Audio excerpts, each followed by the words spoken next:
నీ పేగు ఎండుతున్న మా పేగు నింపాలని కొండల్లో బండలతోటి కొలువై ఉన్నట్టి బంజారా బతుకులు మార్చి మాగాణిలా మలచి నిండు నీ మనసుతో విత్తులే వేసినావు ఏటికి ఏతం వేసి తొలకరి జల్లై తోటకు వెళితే పుడమే పులకారించిందా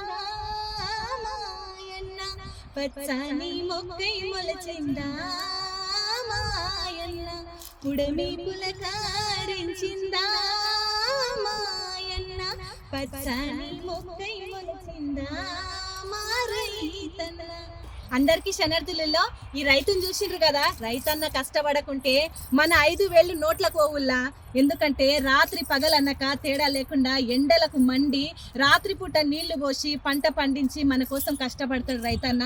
మనం ఈరోజు తింటున్నాము, మనం జీవించున్నామంటే రైతుల వల్లనే. కాబట్టి మనం అందరం కూడా రైతులకు సాయం చేద్దాము. రైతన్న, నువ్వు నిండు నూరేళ్ళు చల్లగా ఉండాలి తాత.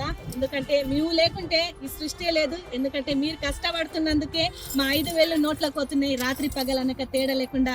రైతన్న కష్టపడితేనే ఈరోజు మనం తింటున్నాం, బతుకుతున్నాం. కాబట్టి మనం అందరం కూడా ఏడవైనా కొసరు చేయండి, కానీ రైతుల దగ్గర కొసరు అడగకుండ్రి. మీ దగ్గర ఉన్నంత ఇవ్వండి, పంటలను మంచిగా బతికించండి, రైతులను బతికించండి, వాళ్ళ కుటుంబాలను బతికించండి.